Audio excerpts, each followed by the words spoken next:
여러분 안녕하십니까? 광주 MBC 뉴스투데이 시작합니다. 경기도 파주에 이어 연천까지 아프리카 돼지열병이 번지면서 사육 농가들이 크게 긴장하고 있습니다. 전남 지역의 양돈 농가와 방역 당국은 확산 가능성에 대한 긴장감 속에 방역 활동을 더욱 강화했습니다. 고익수 기자의 보도입니다. 아프리카 돼지열병 첫 발생 소식에 결국은 뚫리고 말았다며 허탈해했던 돼지 사육 농민들. 경기도 파주와 인근 연천에서도 아프리카 돼지열병 확진 판정이 나오자 막연한 불안감을 넘어 이제는 타 지역으로 확산에 대한 두려움에 휩싸였습니다. 양돈 농가들은 유입 경로나 원인을 알지 못해 답답해하면서도 축사 주변에 수시로 소독을 실시하고 생석회를 살포하는 등 차단 방역에 온 힘을 쏟고 있습니다. 일단은 차단 방역이 가장 중요하죠. 차단 방역하고 외부에서 이런 육고기라든가 발품, 물품, 반품 이런 것을 굉장히 조심하고 있죠. 방역 외에는 더 이상 방법이 없는 그런 상황입니다. 그래서 지금 현재 우리 농가에서는 철저한 소독과 외부인 출입을 철저히 통제하고 있습니다. 방역 당국도 추가 확진 소식에 긴장의 끈을 더욱 조이고 있습니다. 타 지역 돼지의 반입을 철저히 차단하기 위해 도경계지역 초소에서 가축 운반 차량에 대한 통제를 강화하고 있습니다. 각 시군의 멧돼지 유입을 막기 위한 울타리 사업도 서둘러 마무리하도록 독려하고 거점 소독도 강화하고 있습니다.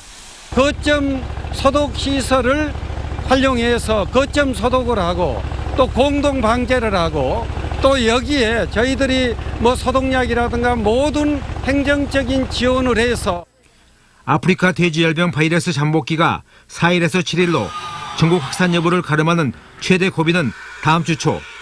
그동안 어떤 과정과 결과가 나올진 가늠할 수는 없지만 지금으로서는 돼지열병 발생을 막기 위한 각자의 노력과 역할에 최선을 다하는 길밖에 없어 보입니다. MBC 뉴스 고익수입니다.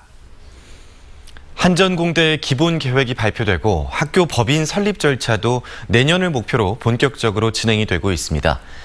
그런데 자유한국당이 한전공대 설립에 조직적으로 반발하고 나섰습니다. 전력기금의 활용을 막겠다고 법안까지 발의를 했는데요. 정략적이라는 비판의 목소리가 높습니다. 이재원 기자입니다. 세계적인 에너지밸리의 중심 대학을 목표로 추진되고 있는 한전공대. 목표에 걸맞는 석학을 유치하기 위해 교수들의 연봉도 카이스트 등 다른 과학기술 특성화 대학보다 1.5배나 높게 책정했습니다. 또 산학형 클러스터를 이끌어갈 대학답게 캠퍼스에도 최신 과학기술이 적용될 예정입니다.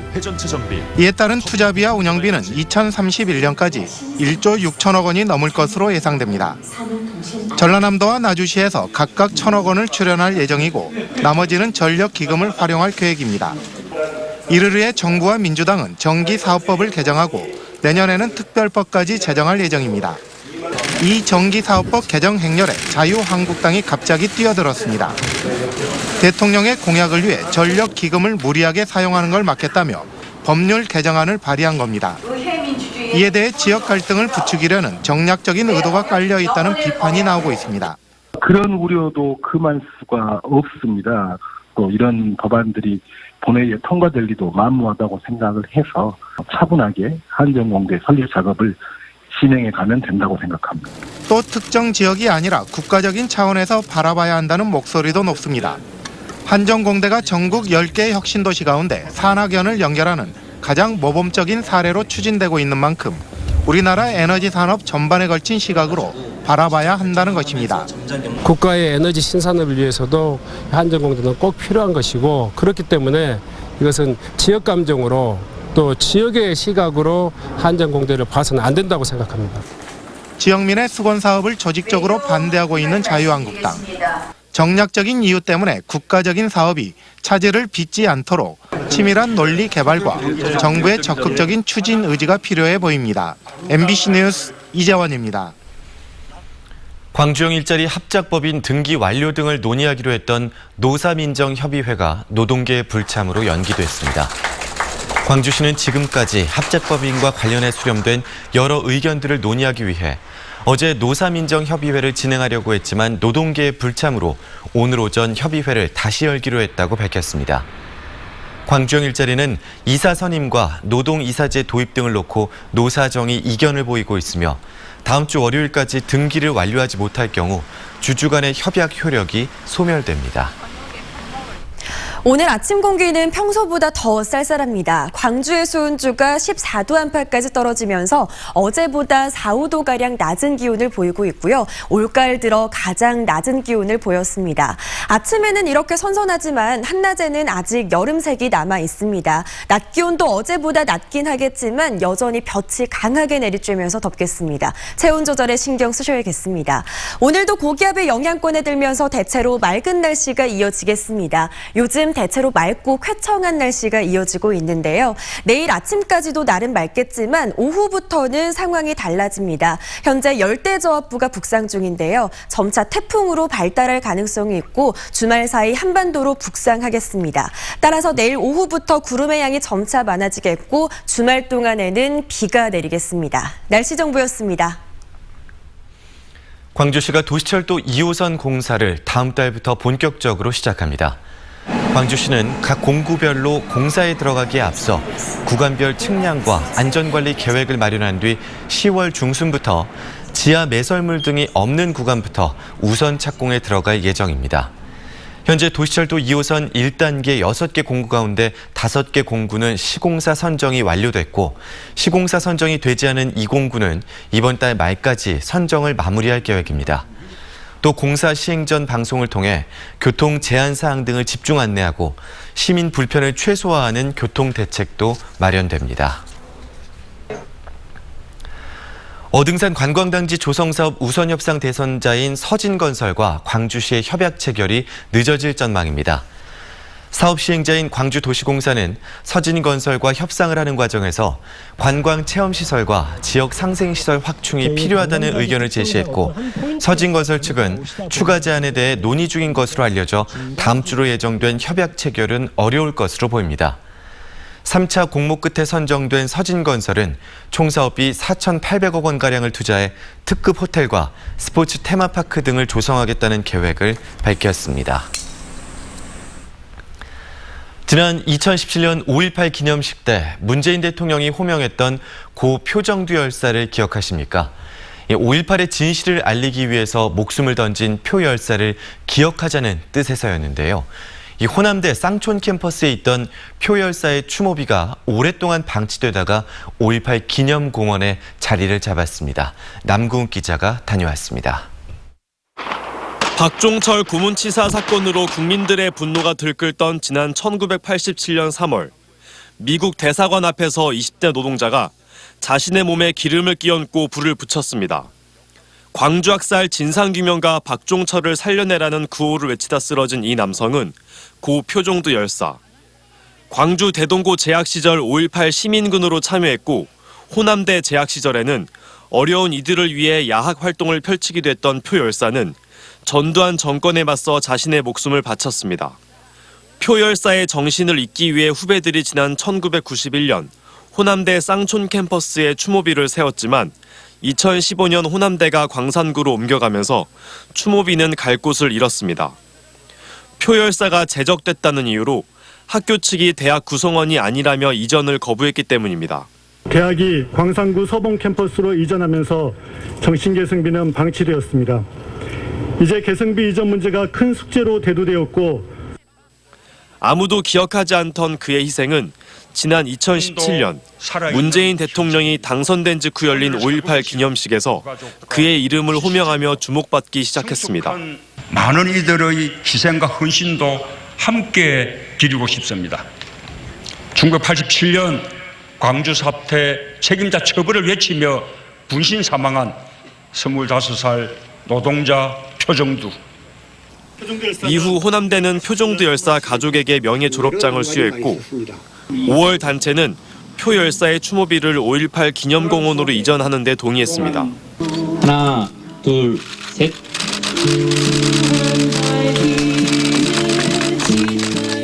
표종두 열사는 우리 5월의 빛입니다. 빛이 있습니다, 5월이. 그래서 그분을 이렇게 모시는 것은 당연한 일이라고 생각을 하는데 그러나 처음에 어려움이 많이 있었죠. 가족들은 감격과 고마움의 눈물을 흘렸습니다. 30년이 넘도록 그 아주 피땀 흘려가면서 지옥가장 들어갔다 나오면서 오늘까지요. 그 수고한 것들이 오늘에 참말 있구나 하고 너무너무 감사하고 기쁩니다. 한편 5.18 기념재단은 표 열사처럼 광주를 위해 희생한 전국의 민족 민주 열사들을 조명하는 학술대회를 오는 27일 열 계획입니다. 오랜 기간 표류하던 표열사의 추모비가 자리를 잡으면서 그의 희생 정신도 온전히 시민들에게 전달될 수 있게 되었습니다. MBC 뉴스 남궁욱입니다. 더불어민주당 국회의원들의 총선 불출마 의사 표명이 잇따르고 있는 가운데 강기정 청와대 정무수석이 내년 총선에 불출마할 가능성이 높은 것으로 알려졌습니다. 광주 지역 정가에 따르면 조국 법무부 장관 임명 이후 여야 대치 국면이 갈수록 심각해지는 상황에서 강기정 수석의 역할이 중요해진 만큼 총선 출마를 위한 사퇴가 사실상 쉽지 않은 것으로 분석됩니다. 특히 국회의원을 겸직한 장관들이 총선 불출마를 기정사실화함에 따라 강 수석 역시 거취 표명에 고심 중인 것으로 전해졌습니다. 광주시 의원들이 발의한 조례안이 상임위원회 심의 단계에서 잇따라 제동이 걸리고 있습니다.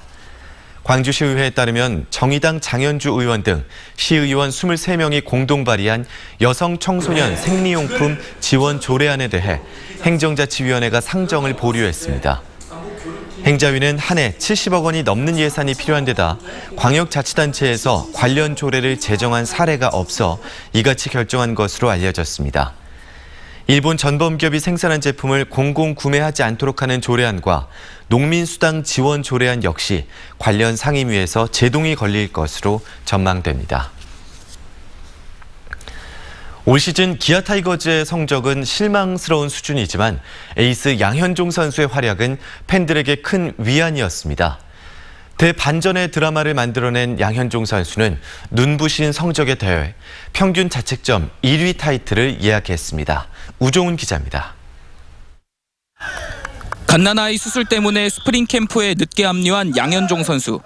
시즌 개막에 앞서 공개적으로 밝힌 목표는 단 한 가지였습니다. 승은 운이 따라하겠지만 가장 중요한 거는 제가 얼마만큼 관리를 잘해서 한 시즌을 좀 많은 이닝을 던지는 거에 좀 중점을 두고 있기 때문에. 하지만 몸을 너무 늦게 만들었던 걸까? 초반엔 지독하게 안 풀렸습니다. 4월까지 등판한 6경기에서 무승 5패, 평균 자책점은 8점대로 올라갔습니다. 에이스의 부진 속에 기아 타이거즈는 사령탑 경질이라는 아픔을 겪어야 했습니다. 감사하기도 하고 좀 죄송하다는 말을 전하고 시즌 초반 흔들렸지만 에이스는 역시 에이스였습니다. 5월부터 등판한 23경기에서 무려 16승. 이 기간 자책점은 1.17에 불과했습니다. 전 구단을 상대로 승리를 챙겼고 좌완 투수 최초로 5년 연속 180이닝 이상을 던졌습니다. 다승과 탈삼진, 평균 자책점 등 대부분의 지표에서 상위권에 이름을 올렸고 특히 평균 자책점은 2.29로 리그 1위를 달리고 있습니다. 두산의 린드블럼 선수가 2.36으로 바짝 뒤쫓고 있고 한두 경기 더 등판할 예정이어서 최종 결과를 알 수는 없지만 이미 시즌을 마친 양현종 선수가 할 수 있는 일은 별로 없습니다. 저는 어차피 던졌으니까 이제는 글쎄요. 린드블럼 상대하는 상대팀을 응원해야 저도 사람인지라 욕심이 좀 나는 것 같습니다. 대반전으로 시즌을 마무리하며 에이스를 넘어 대투수라는 이름을 얻은 양현종 선수. 11월에 열리는 프리미어 12에서 국가대표팀의 에이스로 또 한 번의 활약을 준비하고 있습니다. MBC 뉴스 우종훈입니다. 기아 타이거즈가 선수 3명을 방출했습니다. 기아는 선수 면담을 거쳐 내야수 서동욱과 김주형, 투수 박경태 선수에 대해 웨이버 공시를 신청했다고 밝혔습니다. 또 광주 1구 출신 투수 정혜영 선수와 계약금 2억 원의 입단 계약을 체결하는 등 신인 선수 11명과 입단 계약을 마쳤습니다.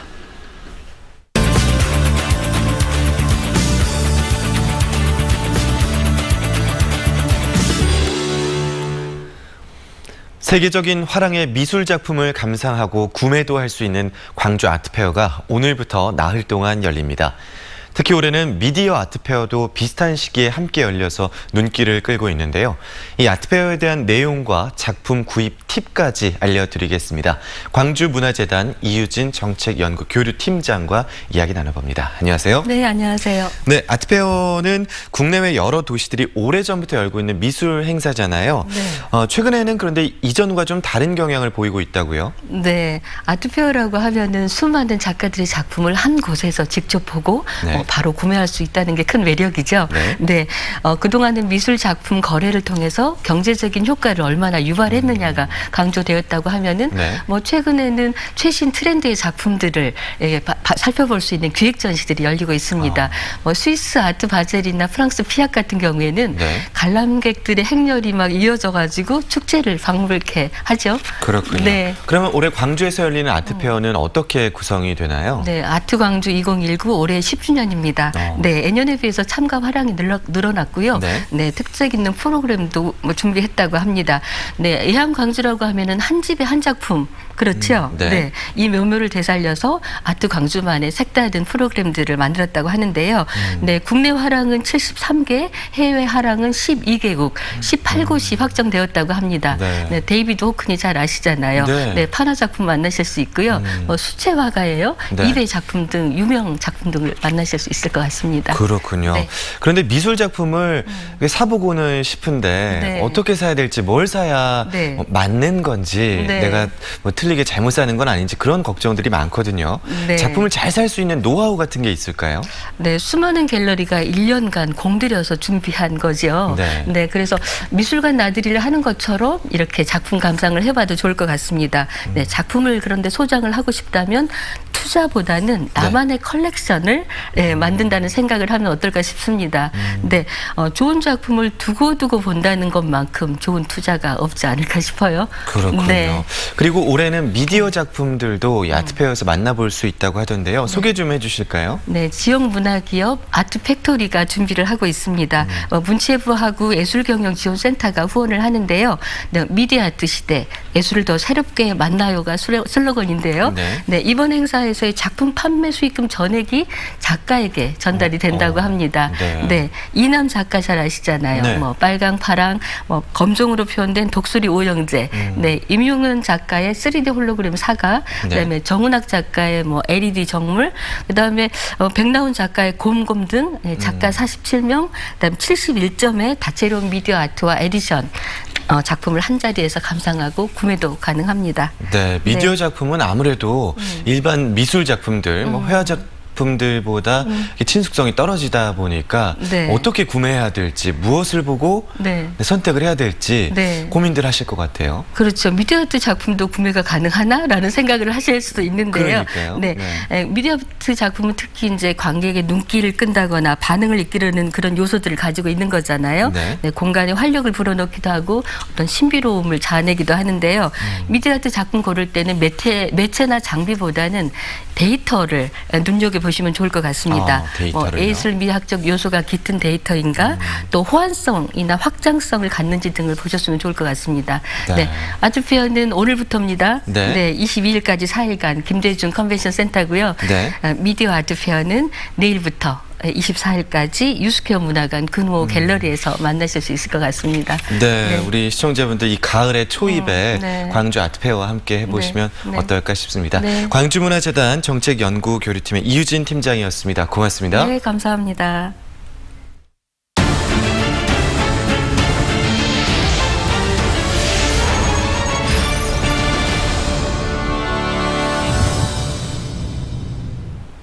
(2019) 전라남도 혁신박람회가 기억의 터전 위에 혁신, 미래를 열다라는 주제로 목포 원도심에서 개막했습니다.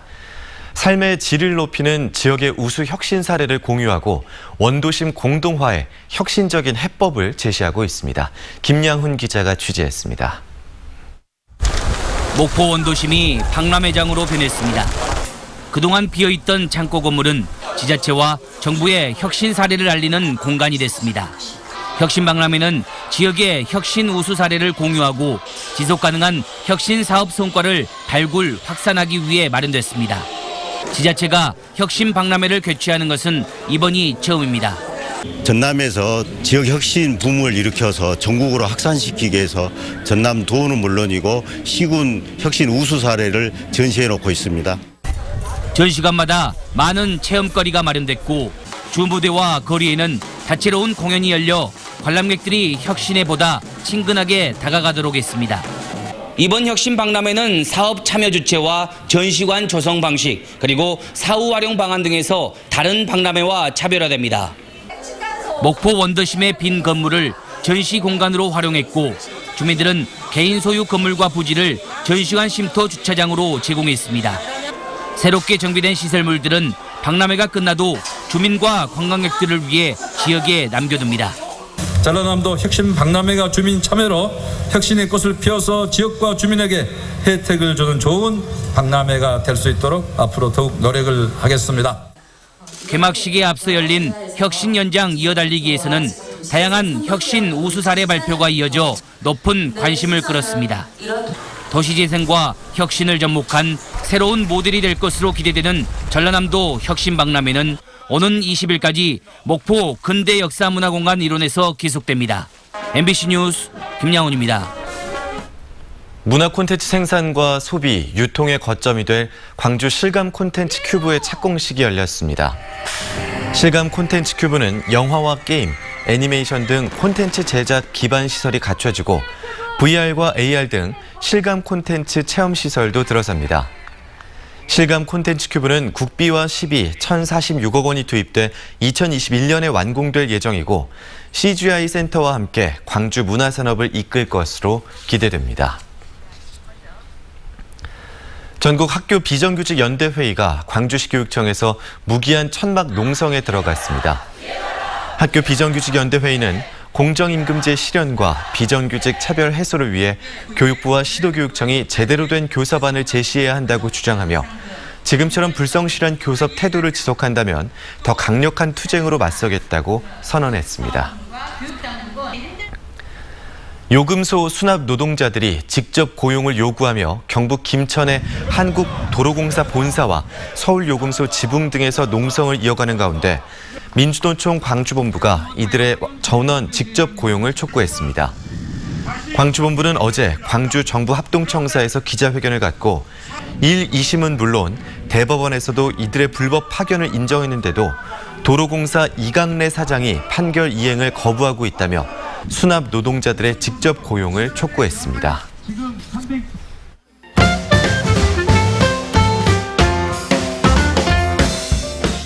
책 당신이 옳다의 저자 정혜신 작가와의 토크 콘서트가 26일 오후 3시 전남대학교 용지관 컨벤션홀에서 열립니다. 정혜신 작가는 쌍용자동차 해고 노동자, 국가폭력 및 세월호 참사 피해자들의 치유와 회복을 위해 노력해 거리의 치유자라는 별명도 있는데요.